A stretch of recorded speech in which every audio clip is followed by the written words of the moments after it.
the level, quality, and nature of change, or whatever adjective you want to stick in there, right, that I am willing to go through inside myself is directly relative to the kind of change I'm going to see in the world around me. Directly relative. Right? If I'm not willing to change things inside of me, then things are not going to change around me. So, individual. There's going to be individual impact to our work. We've got to be awake to it and conscious of it and creating conditions and containers for it. Yeah?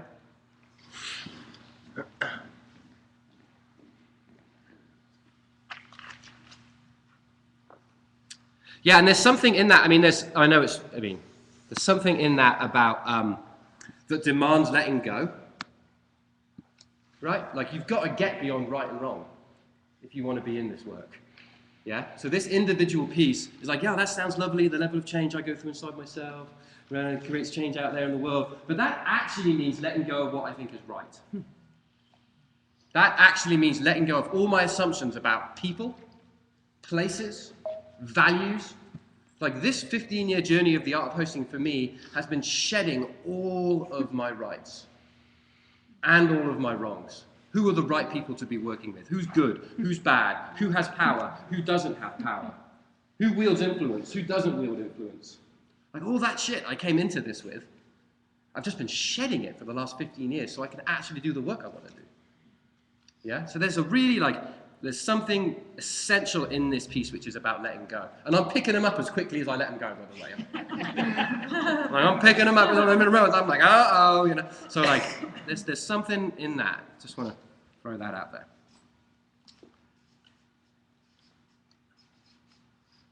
All right, so team. There's a level of a group of humans who work together to get something done.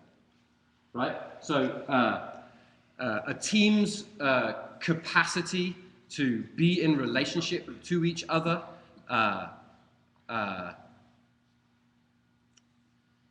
it's really important, because we're going to be faced with changes. You know, if we're trying to create change, we're going to be faced with things that are fundamentally uncomfortable. We're going to disagree, probably quite a lot. We were disagreeing in our design of this. No, we weren't. I like to set Chris up for the one-liners. How do we create containers for people to disagree and stay together? What's the quality of relationship that we need to actually navigate fundamentally uncertain territory? Like things are changing really fast right now. There's massive amounts of information saturation. I know what's wrong with me and what medicine I need before I walk in the doctor's door. Like, I've just looked it up on Google. Like, there's loads of things wrong with me. Right? So I got a list of them. Is it this? Is it this? Right? And of course, we're dealing with enormous economic uncertainty as well. Right? No one quite knows what's going to happen to the financial system.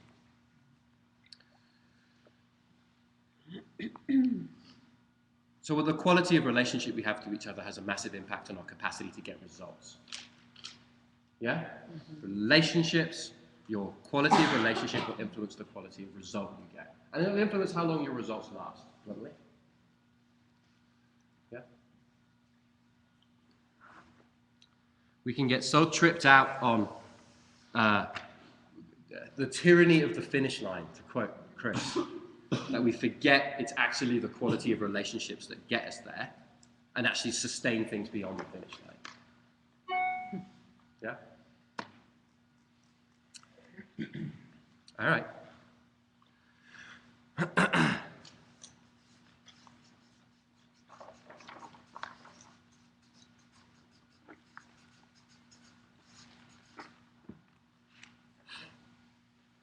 So there's a level here around just project, right, or organization, or whatever it is that you're actually seeking to change and influence, other than yourself and the team of people you're working with, because we've gone through that. If you're there's a project or an organization, there's something you're trying to shift, right? Trying to create change in my organization. Like, I'm working in the newspaper industry right now, which it's only got one trajectory, the newspaper industry. You know, it's terrifying for these people. And like community newspapers, like that's like somewhere between 35 and 50 people who lose their jobs in rural communities. It's a massive deal. And then communities lose their storytellers. They lose the people who are holding up the mirror to the community, and suddenly it's run by a business out of Toronto, or wherever it would be. Yeah? So our organizations or our projects could be that we've got a project and we're responding. So whatever's going on here, there has to be scope for change. Yeah? What is it that we can change and influence, and what is it that we cannot? Right? Like actually understanding and defining that is what makes something possible. Yeah. So when I'm sitting down with Lynn and we're looking at the newspaper, and I'm like, well, what is it that people can change and influence, Lynn, if we're going to fundamentally redesign, the community newspaper? And she's like, well, we can't let go of print. I'm like, okay. That's an interesting place to start. Yeah, but it actually sets the container. But then she was really clear on what could change, because actually it's the print that creates the economic engine for us to go and innovate fundamentally new things. If we cut out print of the business model, there'd be no economic model to go and innovate anything else. Right, so she was bang on, actually. As long as she's not attached to it 20 years down the line. Maybe. Yeah, who knows? But she was telling me they found a way to embed video in newspapers now. Actually, isn't that crazy? So what can we change and what can we not? And then what's the minimum amount of order we need to put in place? So this is obviously about how we organize as well. What's the minimum amount of order we need to put in place so we can adjust and be flexible? The more order and the more control you assert, the less capacity you have to be flexible and respond to changing circumstance. Right? So this is often about what's the minimum order we can put in place so we can actually respond, rather than control kills innovation. Simple as that. If you're trying to create something new, and that's the premise here, that we're all trying to create something new in response to changing circumstance, that's what we're all up to, yeah? You can't control or manage your way out of it.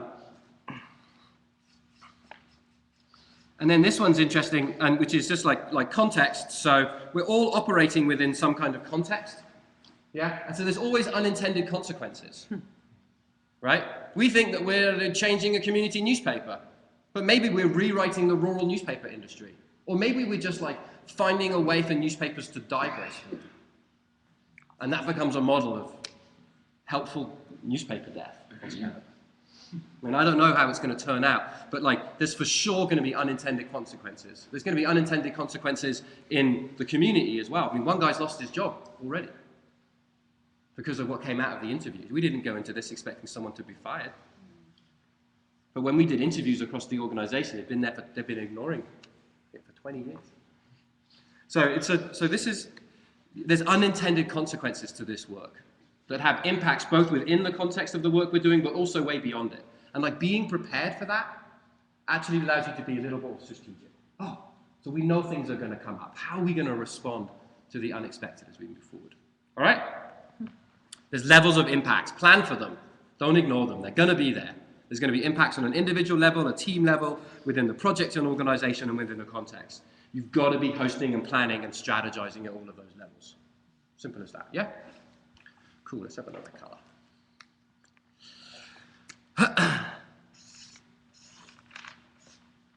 All right. Elements. And so for me, these are just essential elements. If you aren't thinking about these elements, you're missing something. Yeah, you're missing something. So there's something about power and influence. If we're seeking to, lead some kind of change, and we're trying to, who holds power and influence here? Who, if they speak up or make a decision, is going to completely derail what we're doing? And that doesn't have to be the person who holds the purse strings or the establishment authority. That could very equally be a community member that the whole community listens to when they speak. They don't hold enormous wealth, but they hold influence. Yeah? So get those humans involved and on side early on. Do your work with those who hold power and influence early. Yeah? Or it's kind of irresponsible in my eyes. Yeah?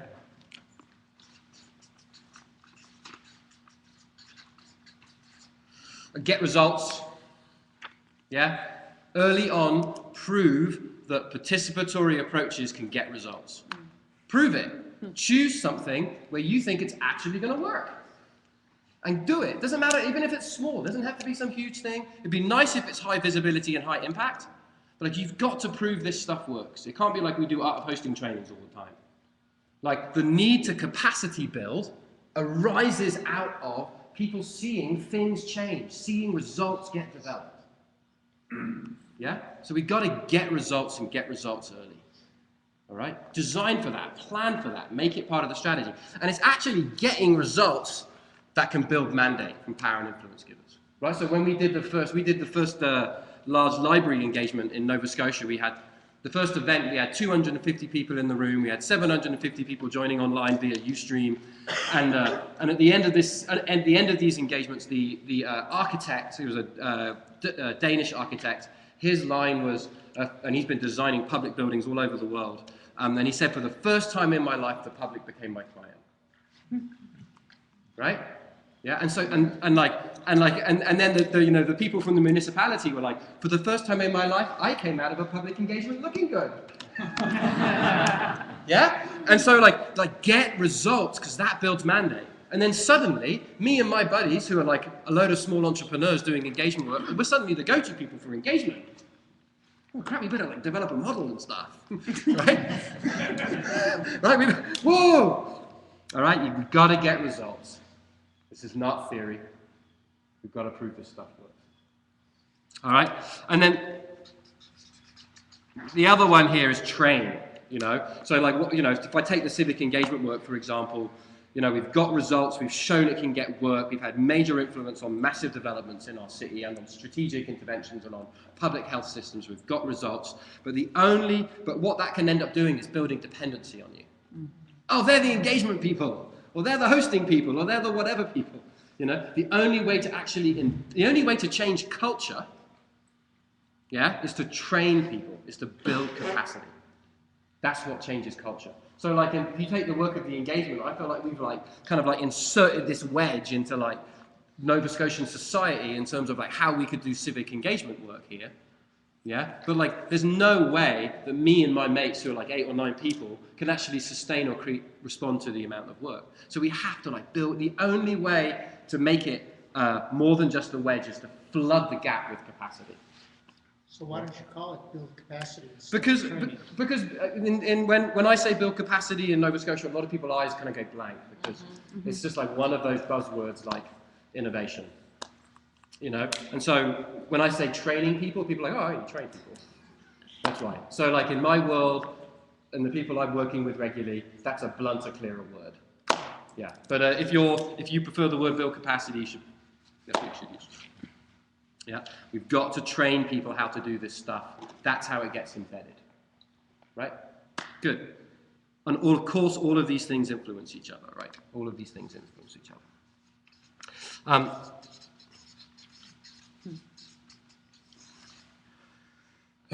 And then purpose. So we've got to have clarity of purpose. Clarity of purpose is magnetic. It attracts things. Yeah. I mean, I remember the first time I had a company in Holland for 5 years called Engage Interact, and we were about to. We just got to a point where we were just getting so frustrated with each other. There was 3 of us that founded them. One of them was my brother, and we were just getting so frustrated with each other, and we were all feeling limited by the organisation. You know what I mean? We feeling we weren't able to do our best work anymore. And then this woman, Duke of Berchemans, came in, and she did the first version of the chaotic stepping stones with us. And one of the stepping stones there is purpose. And we got super clear on our purpose, And suddenly we were all really invigorated and back in the organisation. There was something about that clarity of purpose that drew us in. And, no shit, our profits doubled in 3 months. This is when art of hosting becomes a pyramid scheme, right? I'm not suggesting that's what happens every time you do the chaotic stepping stones. I'm just saying, the clarity of purpose is magnetic.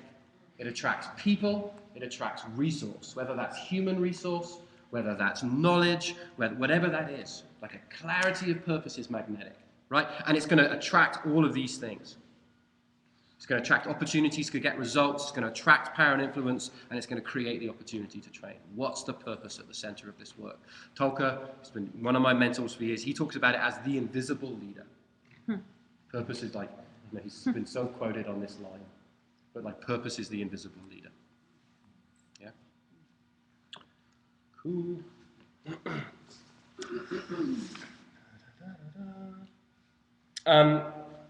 And then the last one is kind of a process thing. Blue, orange. Levels of impact, elements. Yeah? Process. The first process for me, the first thing I'm doing whenever I arrive at something is like defining the dilemma. What is it that we're trying to figure out? Let's understand it.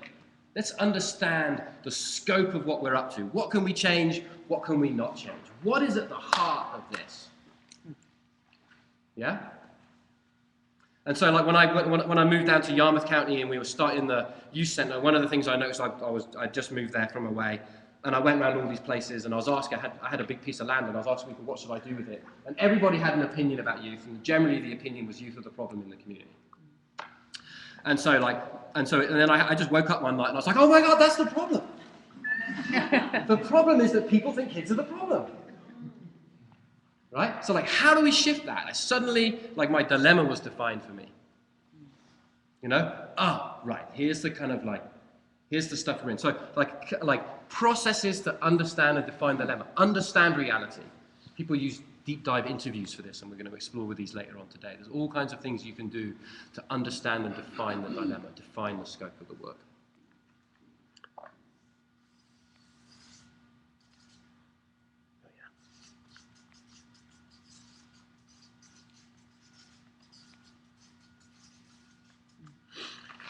See the bigger picture, right?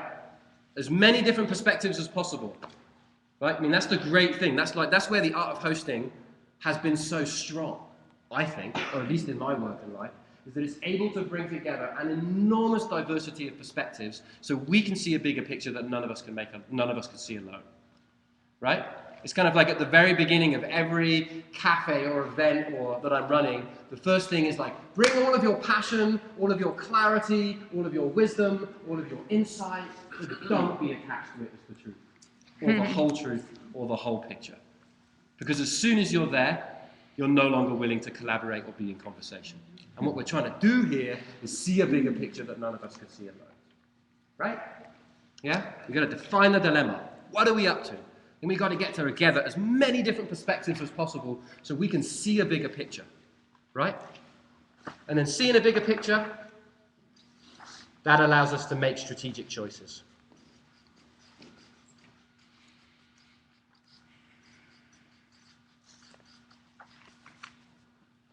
Right? And so there's lots of kind of jargon around this. Like, you begin to start understanding what your leverage areas are. Then there's a great article by Donna Meadows?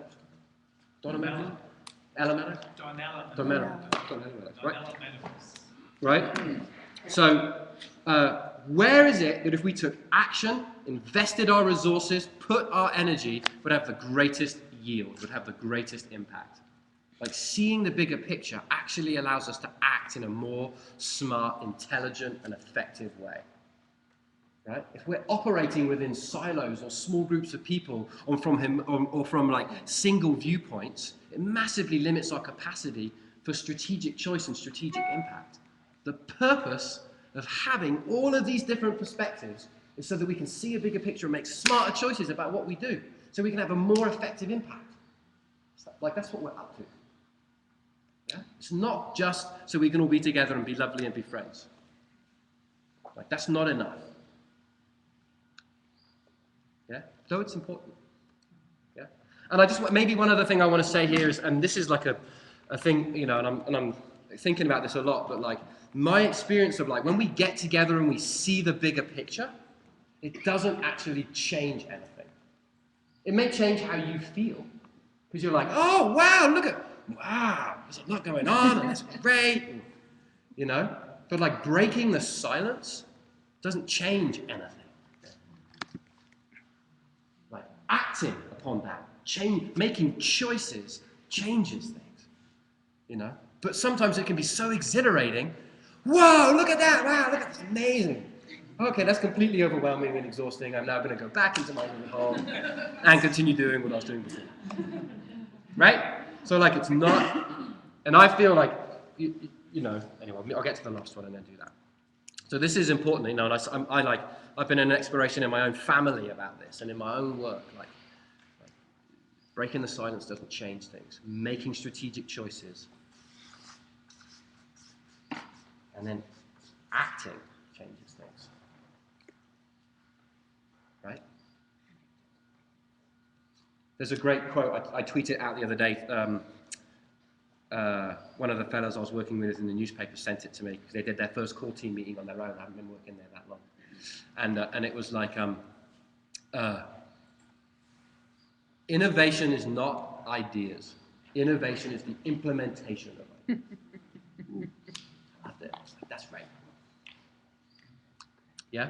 So it's actually through acting, in my experience in my life, that we learn. Right? So we've got to get out there and do stuff. Yeah? And so and I think there's learning. I think there's learning on all of these levels probably. But this is I get excited about. There's been a big report in Nova Scotia called the Ivany Report, and it was basically a massive public engagement, not run by me, run by someone else. And they produced this report, which is basically called Now or Never. Right? And it's kind of like, here's the trajectory of Nova Scotia, like departing young people, the economy, the collapse of industry. You're just kind of like, crap, And so it's great. So it helps us see the bigger picture, but it's actually quite apathy-inducing because it's so overwhelming, And there's a piece of me that's like, wow, what if they'd invested the millions of dollars? I wonder who's watching the live stream. What if they invested the millions of dollars in running some prototypes, like actually going out and learning about we all know we know the issues are around immigration. We know the issues are around collapse of industry. We know the issues around out-migration of youth. We know we've got a completely dysfunctional education system. We know that our healthcare system is currently 50% of our provincial budget and growing. It's not going to work. We know, why didn't they just go run 10, 15 prototypes which tackled those issues and generated a data set that was about getting stuff done, that helped people learn how to act to make change happen? That would have been a really useful data set to me. How do you actually make change happen in Nova Scotia? Yeah? So I think that's why I'm in love with acting at the moment. If I summarize it. So I think and all of these steps are essential. It's just that I'm particularly tripping out on this one. All right? And I was talking as we were planning this yesterday, I was talking define the dilemma, see the bigger picture. I feel like Art of Hosting trainings do a good job of giving us training and methodology in this stuff. There's a lot of work around how do you define the dilemma? How do you understand what the reality is? Use the chaotic stepping stones. How do you get very diverse groups of people and multiple perspectives together so we can actually be in good conversation with each other? The first thing we did around the aquaculture industry at the end of the meeting was just a 2-hour meeting. At the end of the meeting, there was a guy there. The aquaculture industry is only about 30 years old in Nova Scotia. And he's an activist in the aquaculture industry, so he's against aquaculture. He thinks it should be stopped. And he came up to me afterwards and he said, that's the first time in my life I felt hope. In the 30 years of being an activist in the aquaculture, it's the first time I felt hope. And it was just because people were actually able to be in the room and talk to each other for the first time, rather than just fight. They realized that by fighting with each other, we just became more entrenched and more dysfunctional and less able to actually do anything. Right? The beyond the basics, I think a lot of our focus is here. How do we start making strategic choices? When do we discern when participatory approaches are appropriate and when are they not? It's not always the best idea to apply collaboration or participation. No. Sometimes you just need someone to tell people what to do, damn it. Because that's going to get stuff done better than sitting around and talking about it. You know? And sometimes you need to like make strategic choices, not just about where you act, but what methodology you apply. Right? But don't get attached to like hierarchical control no more than you get attached to hosting and participation, or bureaucracy, or building networks, right? Or having circles. It's like what best serves need? Make strategic choices, yeah? And then acting. How do we act and learn? And how do those two things not be separate? How does it not be, we act for 18 months and then we learn? And I just want to say, I think there's value to that. I think there's value. I think there's value to the long haul and then the depth of learning. Yeah, and like I also think there's value to like rapid cycles of like act, learn, act, learn, act, learn. And I think there is a point where you're stopping like, oh, what are we actually? Well, look at that, you know. And I think there's an enormous amount. I mean, my experience has been, particularly since we started something called the Hub South Shore in my community in Nova Scotia, which brought together a lot of small, progressive kind of entrepreneurs in the rural community. And a lot of them ended up being kind of like tech entrepreneurs, working like game companies and stuff like that. And I've suddenly realized they've got a whole suite of amazing processes that get people into very rapid iterations of innovation and design and development, you know, that could be applied to social change as much as they're applied to software development. It's very exciting to me. I was like, holy crap, I don't have to design these. Someone's already come up with these things, you know? So that's it, like lean startup, agile development. And that's really cool stuff. So I think there's a lot, you know, what I get excited about in this realm is that I'm suddenly finding myself working with lots and lots of people who are outside my normal realm of experience. Suddenly I'm working with like brilliant branding people, and I'm working with brilliant tech people, and I'm working with people who are doing like street engagement through theatre and art. And so suddenly all of these when you start making strategic choices, you start not just working with hosts, you're suddenly working with like a whole suite of people who come from the same worldview, but have a fundamentally different skill set. And when you combine those things, like, all hope breaks loose. All right, that's what I got. Just to kick us off, it's like ETV basics, right? Refresher course in the other hosting or something. Any thoughts? Is that what we're doing now? Any thoughts? I'm not watching time. You're watching time? A thought or two. Great. Any thoughts, reflections, anything, really? And then we'll take a break. I have a thought. Yes.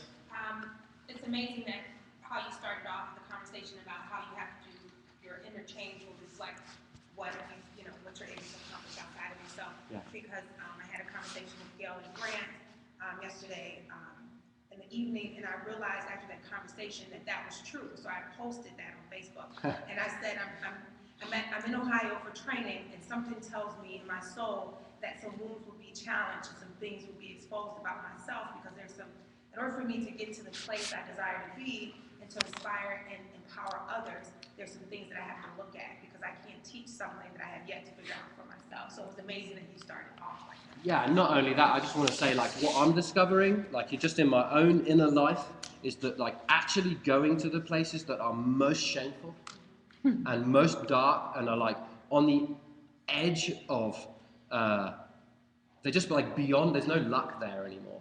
You know what I'm saying? Like, it's like luck is gone. It's like that's actually, like, it's in those places that I discover really the kernel of who I am. Like that, like, solid pearl at the center of me that is completely uncompromising and absolutely clear.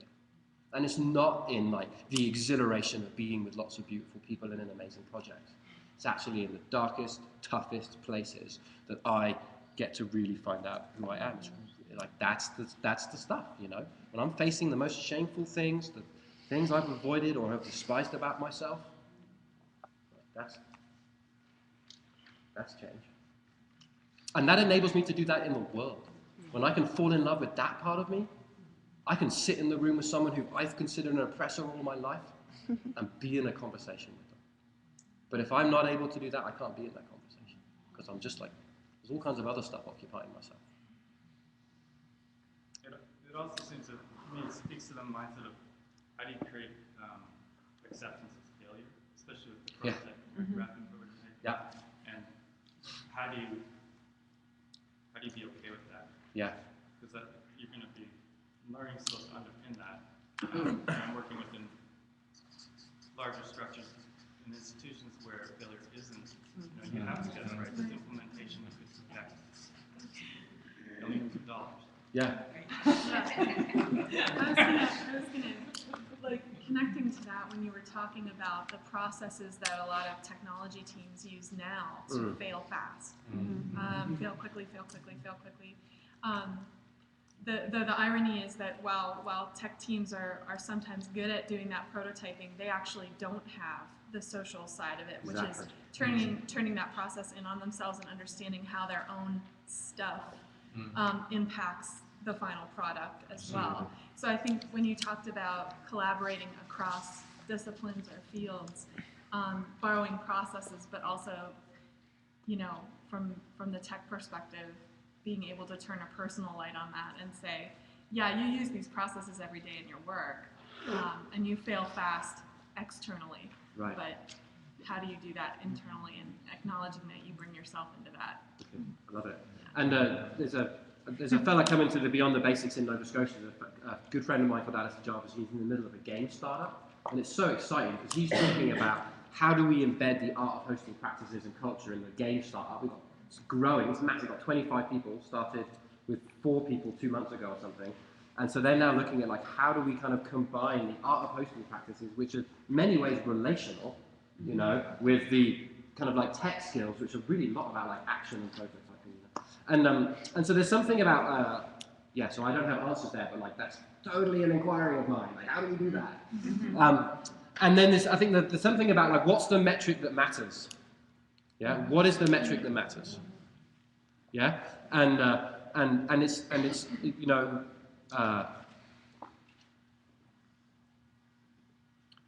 if we're trying to do something new and we're evaluating ourselves on the impact we're having or the success, inverted commas, that we're having, it's going to be really depressing, generally. Because the nature of doing something new is that you don't know what you're doing.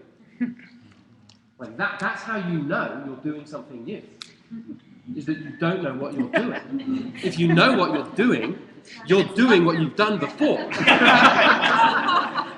Right? So the metric that matters in that context is learning. How much am I learning? How much am I learning? What are the key things I need to be learning around? Because the learning will accelerate your capacity to respond to what's going on and actually have impact.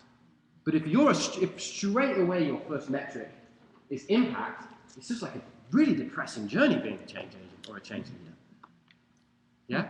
So us, and there's great models out there, and we're working with a lovely lady in Nova Scotia called Gabe Donnelly. We're just bringing her into a project now, and she's working something called developmental evaluation. I know Chris has done a lot of work with it, and we've put a video up on the website as well. So there's beginning to be methodologies out there now that are actually able to work with this type of thinking, that are not about holding you accountable to milestones and punishing you when you don't reach them. Because fundamentally the landscape has changed in between now and 3 months later. So what's ridiculous to hold me to that milestone you created at the beginning of the project when it's a completely different project now. Right? Yeah. So we could evaluate ourselves on how much we're learning. Isn't that sweet? Then we may actually get somewhere in terms of impact, rather than constantly cutting funding to things that don't achieve impact within 3 months, rather than. Yeah. Does that idea then apply to? You said something rather provocative about implementation and leadership. Right. Right. So that if we're working collectively, and 3 months down the line, the goal has changed. That's where the role of some kind of hierarchy steps in, because identifying and building in that reconciliation that you can actually change the metric. Yeah. That has to come from some other type of place though too. Because if the group just says. Yeah, and it's going to depend on the project and the context, right? Yeah, the context of, so I guess I'm also curious to learn more about how, where the edges of collaboration end. Yes. And I also think there's an edge around where you can fail and what the acceptance of failure, yes, Yes. Like, where are the places you can fail to learn to keep moving? Right. Right? So your concept of failure, not will this project work or not. Right. They're like different failures along the way, different scales of failure that Yeah. I think we're talking about accepting. And there's, I mean, this piece around, like, defining what we can change and influence and defining what we can't early on, it's like, that feels essential to that kind of conversation that you're in, you know? So it's like, if I'm working within an organizational, hierarchical context, you know, like I've sat down with the senior leadership and the management teams and been like, what exactly can we change and influence here and what we can we not? Because if we don't, there's no point in running a participatory and engagement process if people can't change and influence something. You might as well just send them a memo or have someone do a presentation. Yeah? So it's like, so actually like that conversation up front, what can we change and influence and what can we not, that defines the envelope, defines the scope, is where hierarchy has a really strong influence. You know? But then having 3-month cycles where you go back and you revisit that based upon what you're learning in relationship to the people who hold power, like then you begin to start, then you're in your iterative design process. And we're going to get into that later and some of the stuff we're learning and some of the walls we're hitting. So I think that's an important piece. So this feels a little different. In an organization, I get that. In Yeah. a community, Yes. it feels different Yeah. because it's more organic. Yeah. And there's not the kind of containers, there's not the kind of Exactly. even hierarchies that exist. Yeah. So I'd be interested to see what it means in that context Yeah. as opposed to the context Right. of a typical hierarchy. Yeah. And my experience of communities is that there are hierarchies that exist within them. And like part of this piece around defining the dilemma and understanding the reality is going out and doing the work of discovering like those things, those people, and then bringing them together.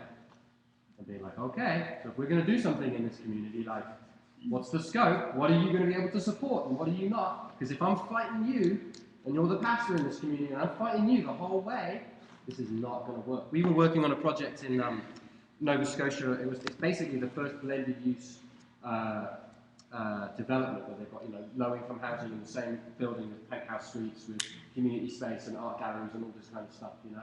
And the government had called us in to come and do this because they were excited about our engagement work. So we spent like 4 weeks in meetings, like planning the engagement, and then suddenly it came up that this other organisation, Imagine Bloomfield, who they were working with, they weren't in a very good relationship. And that organisation had been in the building they were tearing down for 12 years and running community programs there and had an amazing community outreach. And I was like, we cannot go and run an engagement if you are currently at odds with this group. It's a terrible idea, you know. So we had to then go, throw all of our design out the window and create the conditions for the kind of like government leaders housing Nova Scotia to sit down in conversations with Imagine Bloomfield and start figuring out their differences, deciding and designing the scope of the engagement together, and then we could start planning how it might move ahead. You know? And there was all kinds of stuff like what's the master plan on the site? All kinds of stuff was coming up. Okay, done. Cool, great. Thank you. We're going to go for break now. 15 minutes? 15 minutes, there's a coffee, tea, muffins, deliciousness. I think maybe